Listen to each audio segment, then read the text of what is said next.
At the Global Liver Institute, we believe it all starts with a patient. So what happens when a patient, a liver patient no less, one of the 500 million people living with conditions that often go undiagnosed, untreated, or misdiagnosed, mistreated, and stigmatized, brings the challenges of liver patients front and center? And what happens when a patient then leads a discussion with world experts in policy, research, clinical care, and wellness on ways to overcome these challenges? Let's find out today on GLI Live. Hello and welcome. Amongst many other things, it is Rare Liver Diseases Month. And so if you think you need to adjust the visuals on your device, that is probably not the case. I am wearing stripes in honor of all rare diseases.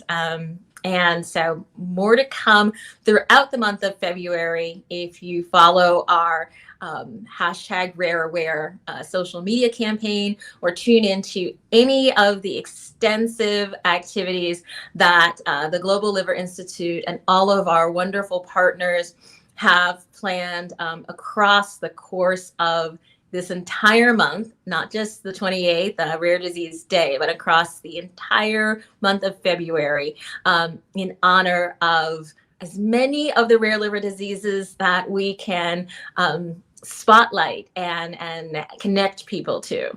So today I have an incredible opportunity to talk to two of my favorite people about rare liver cancers. So, you know, I can't see you, but raise your hands if you knew that there was rare liver cancers. I bet there aren't too many hands raised. But to help us understand this space and navigate us, I have the two best people possible. I have Dr. Sandy Simon, who is a fibrolamellar cancer researcher and parent and advocate, and the inestimable Lisa Craine, who is just amazing. I could just have an entire episode just being spent on how amazing Lisa Craine is, and I might do that sometime, maybe over on Instagram or something. But we have a mission, we have a purpose. I have an assignment today, and so Lisa Craine is a cholangiocarcinoma patient and mentor and advocate extraordinaire. So welcome, Sandy and Lisa. Thank you for having us, Donna. Absolutely. And thank you for all your work. Oh, thank you. It is an honor and a privilege to do it. And one of the perks is I get to travel around the world and the country, meeting wonderful folks like you. And Dr. Simon, I remember meeting you for the first time at Mayo, where we were helping to launch the special program of research excellence. And so I was immediately impressed, of course, by your research and your commitment to be there to launch the first, liver cancer spore. But you are not the most famous researcher in your own house. So can you tell us, our audience, a little bit about how your personal experience and your professional expertise have intersected? Well, I'm sort of proud that I've now risen up to the fourth best researcher in the house. So in 12, 13 years ago, my daughter was diagnosed with fibrolamellar. She was about 12 at the time. And for anybody who goes through it, it changes the entire family. The dynamics affects everyone. When my son hit 15, 16, he decided he wanted to go after the immunology of the cancer and try to apply it. And fortunately, one of my colleagues upstairs, flight from me here at Rockefeller, Ralph Steinman, offered help, guide him through in trying to set up work in immunology, which actually he's continued. He's hoping to, identify what are the different immune cells that are responding to a cancer. But my daughter, who's a couple of years younger, as she hit 15, she decided she wanted to go after the genomics of the cancer. And she took to social media, which used to then get patient tumors. And eventually she found this unique novel driver that, is behind the cancer. She characterized all the changes that occur in the cells as a result. In the interim, my wife, who at the time was a journalism professor at NYU, decided that one of the problems with any rare disease is that there's a limited amount of data. any one hospital maybe gets 4 or 5 patients a year. So she started organizing a patient-run medical registry. The idea being that, if all the patients got together and shared their data, you can just get a powerful collection that could really help. So I come in fourth, and my main job has been to, write the grants and be the cheerleader on the side, which is, I suppose, what I do in my lab as well. I write the grants for the people, and they do the real work. That is fantastic. And you're much too modest about your own expertise in this and role really in, shaping and supporting Alana as, as advocate, as person, fabulous human being that she is, as person, as researcher, and now fellow Harvard grad as well. I still have, it's people who have watched this, more than one episode of the show know that I have never fangirled over anyone. I've had a mentor or two, a person that I admire, but I've never fangirled the way I do over your daughter. The screen saver on my phone is still the White House precision medicine event that she introduced with President Obama, the entire initiative. And, her passion, her grace, her intelligence at such a young age has been such a model for blowing the limits off of what people think that we can do as patients, what we're capable of. That she's one of the few not only inspirations to me, but someone that I would say, okay, I'm actually a sort of a fan. Lisa may be able to comment on this, but I think these diseases affect everyone. And so fibrolamellar in particular affects everyone in the family. I meant, so for example, fibrolamellar hits people 15 to 30. They're the perfect age to work in a lab. And actually a lot of fibrolamellar patients have been coming through and getting involved in science and working. And each one is more amazing than the next. In some cases, if it's not the patient, so I had one patient work here, Jackson Clark. He was a graduate student in chemistry. It turns out his mother's a biochemist, Barbara Lance. Now she's gotten involved in fibrolamellar. So these become very much family projects. I don't know, Lisa, if you see similar things with your advocacy work. I do. Even as a patient, when I was first diagnosed, having my husband be my advocate and dig in, he's super smart, and research and find things. Cancer affects anyone who loves you. And we were lucky to have friends who were doctors who dug in and scoured the internet and looked for things in that. And I always tell people my story's a little different than yours. I have a BFA in musical theater, but I've learned to love science now because it's important and it saves lives. And so, yes, it definitely affects the whole family. So, Lisa, before I return to your story, Sandy, go into a little bit more detail about explaining how fibrolamellar cancer is different from hepatocellular carcinoma and, sort of regular liver cancer, shall we say?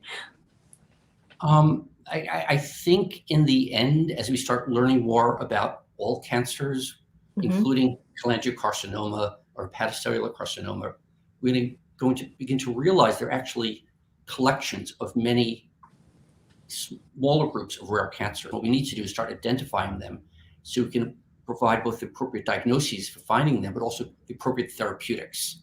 If you see somebody walking down the street with a limp, you don't want to treat them the same way if they have a splinter in their foot versus a broken bone versus twisted muscle. So when we started working fibrolamellar, we didn't know, was it a collection of different cancers that look the same or just one? We didn't know, was it genetically inherited? Like many cancers, you start off having a predisposition because of a particular mutation.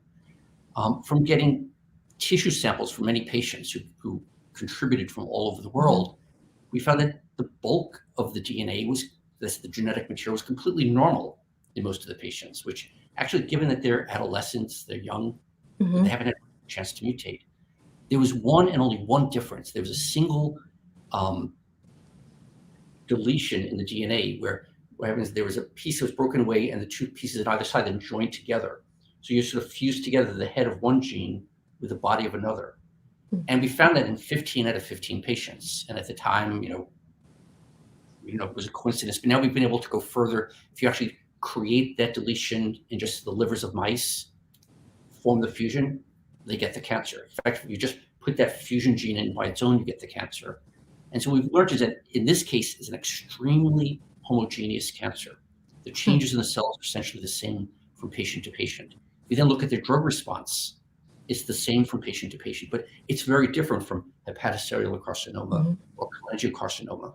In fact, if we just get a tumor, dissociate, break the cells apart, and screen them against drugs, we can quickly tell, oh, this is fibrolamellar, or this is hepatocellular carcinoma or cholangio. In fact, we should be able to even start subdividing, for example, cholangio into many separate classes this way.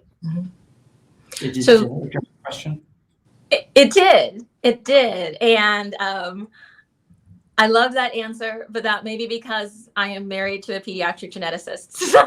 So all of that made perfect sense to me and was exactly the right level of detail. I think that one of the distinguishing factors, though, when we think about and help people start to think about cancers, plural, is that young people can, in fact, and do get cancers. And so as we think through cancer strategy, and even the administration today, announced a relaunch of the Cancer Moonshot, we shouldn't leave out young people as part of this, and rare liver cancers.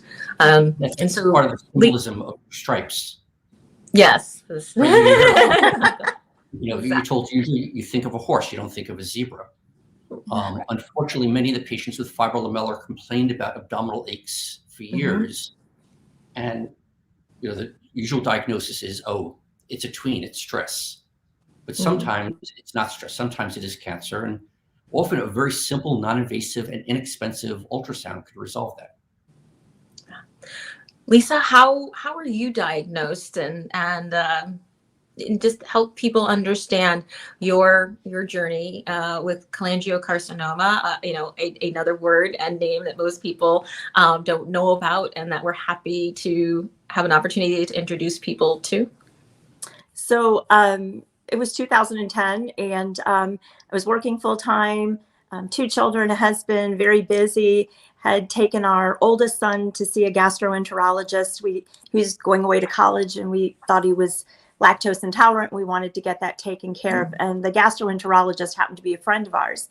And he asked me how I was that day. And I kept telling him I was fine. And he said, well, you look tired. And in my head, I was thinking, of course I look tired. I'm working, I'm running, isn't everybody tired? And he kept pushing and asking, and I had a little bit of pain underneath my right breast. But I had been checked out. They told me it was something called costochondritis. They had ultrasounded it, no big deal. And our friend who was the GI doctor said, I want you to have an ultrasound the next day. And in my head, I was thinking, I can't do that. I'm busy, right? I don't have time for this. And he said, I think it might be your gallbladder. And so the next day I went for an abdominal ultrasound, and it showed a mass in my liver that was taking up 78% of my liver. Wow. And that was kind of where the story began. Thank goodness for his intuition of looking at me and just assessing that something was off. The first doctor's appointment with an oncologist I had told me I was not a surgical candidate. And with cholangiocarcinoma, that's the only potential curative treatment. And he told me I had 6 months to live. I could take chemotherapy, which was the standard of care. And it wouldn't cure me, I know that, but it might have extended my life. And thank goodness for my husband, who dug in. He's an engineer by schooling, but dug into the research, and we got a second opinion at the Cleveland Clinic. And I met Dr. John Fung, who is my hero. And he said, I can surgically remove that. So my first surgery was 11 and a half hours. They removed 78% of my liver. I needed 14 units of blood. And we followed it with 6 months of chemotherapy. And you have to remember, back then, nobody was doing biomarker testing, molecular profiling, didn't know much about the disease at all. And so then the rest of my story is I've had 5 recurrences with 8 tumors, but I've been no evidence of disease now for 7 years. So, Wow, that is amazing. yeah. We first met. I think it was the very first Advanced Advocacy Academy that GLI put together, and so sort of A3 OG. Maybe those are the T-shirts that we need to We need those. need to create now. Back in the days when in the before times when we could do them in person. But and so it was so amazing. And I'll say sort of give a behind the scenes story. I had an application process because I really wanted sort of the best of the best of people who had some advocacy experience, wanting to take it to a different level, but had connections and networks, so that this work wouldn't just reside within one person, that it would be shared. It was basically a train the trainer model, but a little something more, that I felt that there needed to be a cohort of liver cancer, bile duct cancer advocates who could serve in various ways. And I knew that there were really incredible people out there. Everybody kept saying, "Oh, well, Donna, you're singular, it's only," and I was like, no. There are incredible advocates out there who are doing fantastic work. We just need to find them and corral them all together so we can make each other better. And so, you already came to A3 with so much wonderful work, and that you continue to do. And it's just been an honor to have you as part of our A3 family. And I just want people to know what your Craine's cholangiocarcinoma crew does, and how your patient advocacy plays out. So, in 2012, I was still in the middle of chemotherapy, Mm-hmm. and we were still searching for hope. We were desperate for hope, treatments, new things, and some places that I call my place of hope. I have two of them. The Cholangiocarcinoma Foundation, which is a phenomenal organization. They provide so much information. They bring research and patients and doctors together. I can't say enough good things about them as a resource for patients. And the Cleveland Clinic as a center of excellence, and Dr. John Fung, my surgeon who saved my life. Those are all my places of hope and people of hope. John Fung reminded me one day that we're a statistic of one, because I was getting really caught up in the statistics of things and that. So in my pajamas, right after chemo, where the best work is done. I mean, I'm so glad the pandemic came along to prove that, things that we as patients already knew. I think more of us are doing that now than before. But I knew that there wasn't one organization that focused strictly on raising research money for cholangiocarcinoma. Right. And so my husband and I and our two children talked about how could we change that.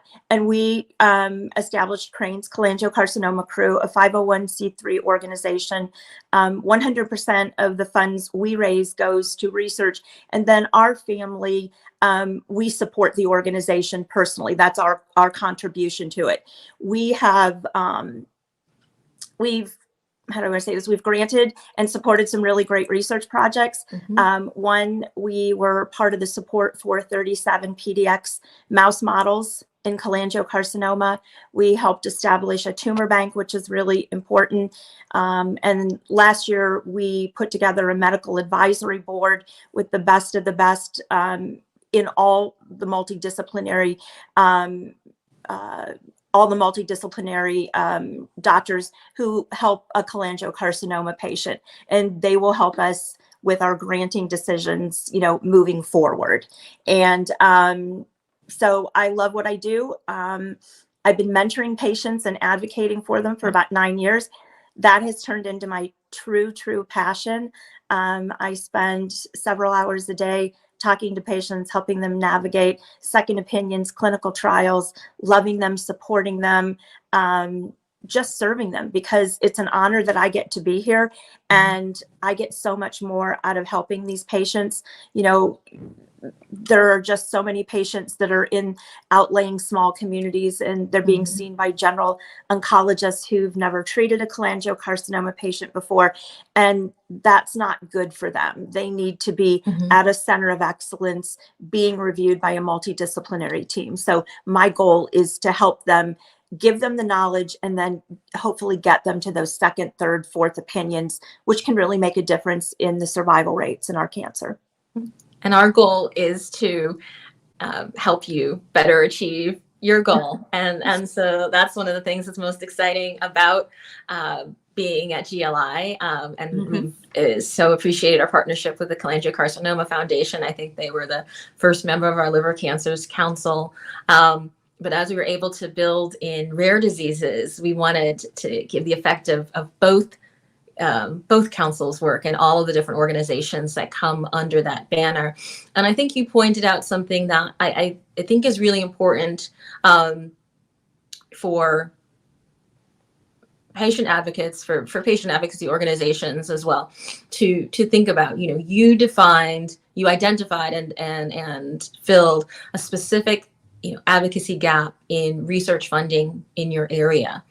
I think as we look through all the pediatric and rare liver diseases and liver cancers, what we are trying to do with our council is ensure that there are sort of all the pillars of a well-functioning advocacy space available so that patients with rare liver cancers or rare liver diseases have some organizations that are focused on funding research, as well as those who are providing support, those who are providing education, that there is policy work being done, regulatory policy, working in drug approvals and payer policy, and then federal and state policies to ensure that there is a thriving environment and ecosystem for innovation, and that once things hopefully will have more treatments and cures for our diseases, but that they're pulled all the way through so that patients have access to them. And so it's exciting to see all those different parts of a functioning space start to bloom. And Sandy, you have thoughts on that and your role in the ecosystem? Advocacy could be on many levels. You mentioned some of the broad public levels, and we've gone to Congress, we've gone to White Houses, all those levels of advocacy. But I think one of the most important levels that we really need to drive home is self-advocacy. Yes. Patients have to advocate for themselves. We just finished a study where we went through all the medical records of the fibrolamellar patients, and many of them, Lisa, like you were told, you are unresectable. What we did is we looked at the outcomes of the patients who were told they were unresectable, who then decided to go on for a second opinion. And actually, they did extremely well, which is not to say the first doctor was wrong, but often they are not people who are as experienced with a particular rare disease.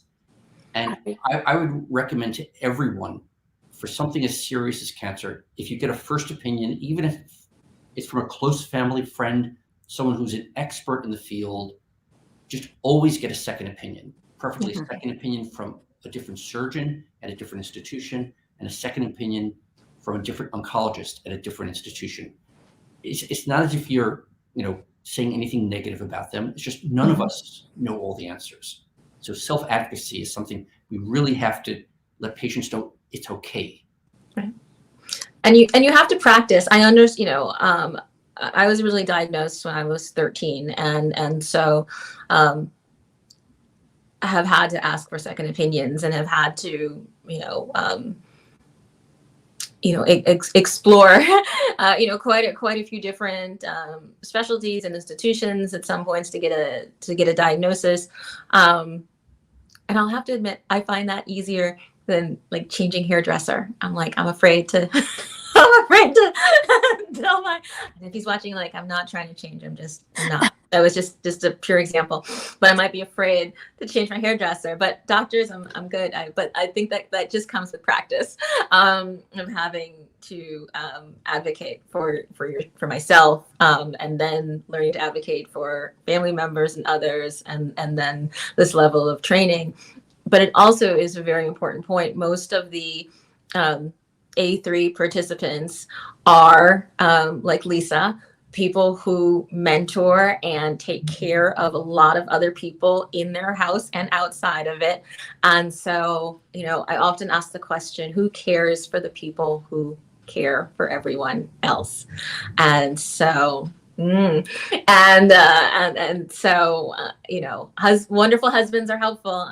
But I think somebody who understands this, drive for service, and passion for change and sense of urgency, for all the people that we talk to, we need to support and lift up each other and make sure that we are engaging in self-care and good self-advocacy, and making sure that we are healthy and going to our appointments and things like that too. Donna, going back to Lisa and Sandy. Yeah. Oops, sorry, Donna, going back to what you said when we were talking about like advocacy groups and that, it's so important. And I'm so happy that we're all advocacy partners. We're not these separate organizations with separate goals. We're really all working towards the same goal. Sometimes people will ask me, well, wait, you're involved with GLI, you volunteer and advocate for the Cholangiocarcinoma Foundation, but you have your own foundation. And I'm like, yes, isn't that wonderful that there's all these things that I can be a part of, to help, with advocacy. And I agree, self-advocacy is really important. Sometimes when a patient is recently diagnosed, they find it very hard to read too much information and advocate for themselves. And so I always tell people, if you can't do it, make sure you have someone who's going to take notes, dig in, research. The second opinion saved my life.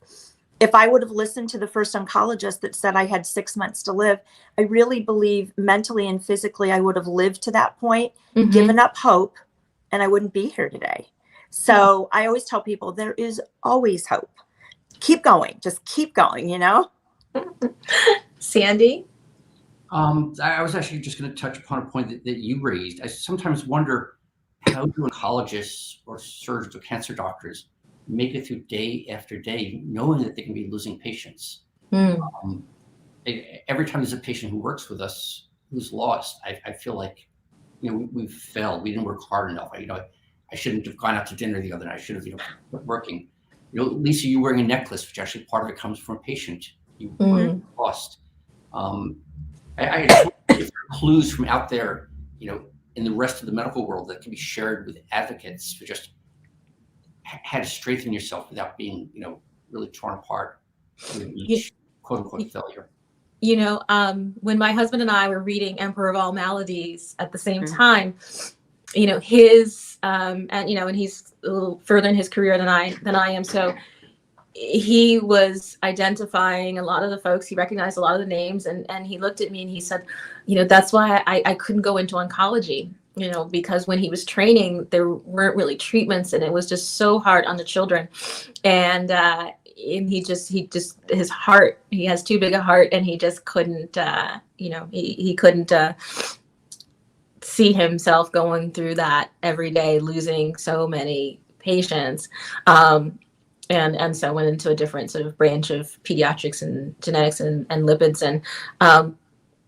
And so he really, though, applauded those who persisted in that, and the mortal, the fortitude that it took to persist in until there were treatments that people could survive and that were successful. And I often do think about burnout in our physicians today, whether they're oncologists or any type of ologist, treating patients, and being in hospital settings for these past 3 years and counting. And so, you have exhausted, traumatized patients and exhausted, burnt out physicians and nurses and staff. And so I guess I would love to think about, my question is going to be, how can GLI help, your specific, studies and initiatives. But, how do we think that we, as this patient organization, this collective, group of patient advocacy organizations can really help make healthcare easier, not just for the patients, but for the providers and the researchers and everybody within it? What would you love to see happen? I'll go to Sandy first, and then give Lisa the last word. Oh, that's a big request. What would be most helpful to you? If you had an advocacy organization, paired to sort of be wind beneath the wings of your lab and the efforts of your foundation, what would you most like to accomplish next? So we're keeping very focused for the moment on two questions. Can we come up with better diagnostics, particularly, for all these teenagers who complain about stomach aches? If we can come up with a good, simple diagnostic to pick it out. Also, for people who've had the disease, ways of telling, is it recurring? But right now, unfortunately, radiology scans are not as sensitive as we would like. A patient will go saying they're clear, and the next scan, it's 5 centimeters. And the other is to work on treatments, the first real targeted treatments for fibrolamellar. Now, if I was to try to go for like a really big quest long-term, so things like, why is liver cancer increasing? What are we dumping into our environment, whether it's water or food? The liver's involved detoxifying a lot of the body.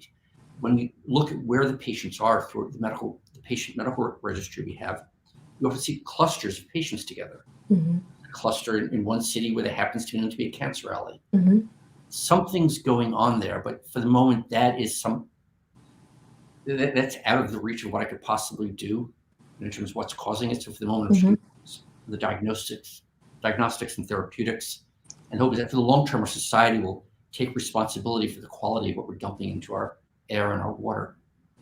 Well, I think that's an excellent challenge to lay out, not only for the Global Liver Institute, but for our entire audience to take on. Lisa, how can we be most helpful to you? What would you like to change most next? I think the biggest thing I see as I talk to patients every day is that there are so many of them that are in these outlying small communities, and they're seeing a general oncologist who's never seen a cholangiocarcinoma patient before. So for me, I would like to see, there's a doctor in Massachusetts that just started this, but I'd like to see more education being provided to those outlying communities on the rare cancers, because I think that would have to be very, very stressful for a general oncologist to know about every cancer, everything that's happening. I mean, you look at something like cholangiocarcinoma, where there's 10,000 patients diagnosed each year. That's not a lot spread out throughout the United States. Do these small oncology offices do they know that for the first time in the history of cholangiocarcinoma in the last year, actually 2 years, we've had 3 drugs, FDA approved drugs that target specific mutations. And so more education on that, and then more education on biomarker testing, molecular profiling, because that's really the future of, as you were saying, of targeted therapies and treatments that really work. We know chemotherapy is not curative for cholangiocarcinoma, yet it is the standard of care. It is the first thing a patient gets. And it's so frustrating because they know it's not going to be curative. And so I guess more education out in our rural areas and oncology offices would be like my biggest dream, to be able to have that done. I don't see why we can't. As you were talking, I was thinking about the increased capacity of our Liver Action Network. So now being represented by community organizations in 42 states in the U.S. and bridging out from there into Canada and South America. I'm certain that there is a desire to share models like the one created in Massachusetts, with our help. So I think that is a fantastic goal for us. These are so helpful because if we don't hear directly from the people, whether they're patients or advocates or researchers who are closest to these issues, then we can't create an agenda for our organization that is as relevant and resonant and impactful as we would have it be. So thank you for all of your help in doing that today. Please be sure to like this video, subscribe, and share. Did we come back or I think we're live. I think they called it for you. We saw Sandy that she wanted to say one thing more. So first time for GLI history, we stopped the outro. Okay. Is this going to be good? I realized I was ending on sort of a down note of saying liver cancer. No, it was a challenge. I love it. But in fact, there are reasons to be very optimistic now. In the last 5-10 years, well, liver cancer and liver disease is getting worse. At the same time, we're having advances in imaging, molecular biology, genetics, computational biology, the ability to create animal models such that we are coming out now with the first targeted therapies that are not just the chemotherapies that Lisa referred to. And lately, we've been working on designing things in the lab and then reaching out to these small biotech companies that seem to be sprouting up all over. And most of them, they just want to know. I was sort of surprised. Do you think this could really help? They don't ask, can this make money? Do you think this can really help? And it's just an attitude that I found incredibly encouraging. So I feel like there's almost a perfect storm now in modern life sciences. And Biden today is going to call for reducing cancer deaths by 50% in the next years. I actually think this is achievable. And these kinds of achievements are actually one of the greatest positive statements about humanity, the fact that we can actually pull together and do this. I just want to leave it on a more positive note rather than, liver disease is getting worse. Fair enough, Lisa. And then Donna, just one last thing I want to add to it is when we're talking about education and awareness, one of the other things that I would like to add to my little hope list would be more education and knowledge for doctors and patients on compassionate use and expanded access. And doctors in those outlying areas, knowing that they can advocate for their patient for a drug, an experimental drug that's not, if they're not eligible to be part of the trial. I think that's an excellent adjustment or a way, that's something that we can incorporate in the payer and financial navigation summit, which is really intended to sort of get behind some of these backroom issues and options in making access a reality. So there you go. Agenda planning, done. Check. That's we have a very short route from hearing a need to be able to do a solution. So thank you for that. And I too have hope that we can reduce liver cancers by 50%. I just want to admonish that we cannot do that without addressing rare and common liver cancers. So we'll end on that note. Christine, take us away. Please be sure to like this video, subscribe, and share your thoughts and suggestions in the comments below. Join us weekly on Wednesdays at noon Eastern Time for more episodes of GLI Live. Check out our website, globalliver.org, and follow us on social media to learn more about the Global Liver Institute and stay up to date with the latest in liver health. Until next time, stay safe, stay well,